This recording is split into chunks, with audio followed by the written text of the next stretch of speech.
Up next is the answer to yesterday's quiz. In 1814, during the War of 1812, American lawyer Francis Scott Key pens the poem Defense of Fort McHenry, after learning that American forces at Fort McHenry have held through a night of bombardment and attempted invasion by the British in Baltimore Harbor. The poem is later set to the tune of the popular song To Anacreon in Heaven by Englishman John Stafford Smith, and becomes the Star-Spangled Banner, which is made the official U.S. national anthem in 1931.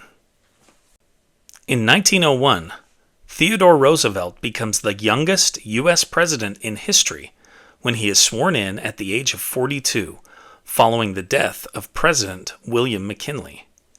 Roosevelt had served as vice president for only 6 months.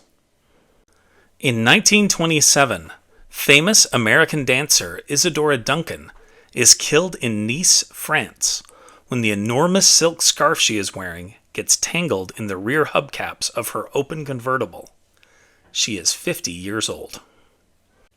In 1943, 5 days after the Allies landed in Salerno and began their invasion of the Italian mainland in World War II, Allied planes bombed the southern Italian city of Avellino in an effort to cut off the retreat of German panzer units.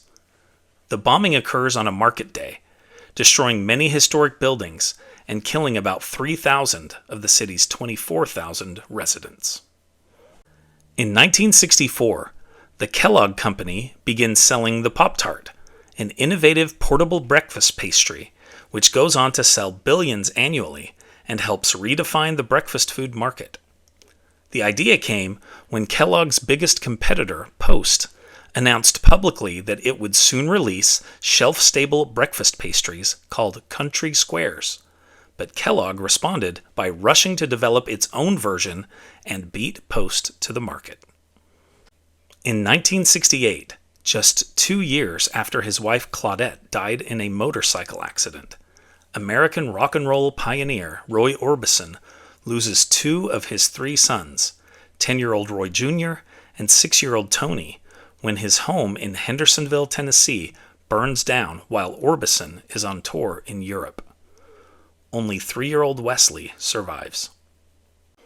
In 2001, 3 days after the 9/11 attacks, U.S. President George W. Bush visits first responders and volunteers at the World Trade Center site, referred to as Ground Zero, in New York City.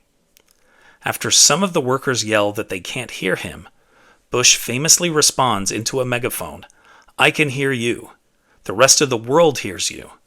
And the people who knocked these buildings down will hear all of us soon." And now, it's time for our Today in History quiz. In 1950, during the Korean War, U.S. Marines made a bold amphibious landing at which location, turning the tide of the war? Pusan, Nampo, Incheon, or Sinpo? Think you know the answer? Drop your guesses in the comments below. Find out if you're right tomorrow on Today in History.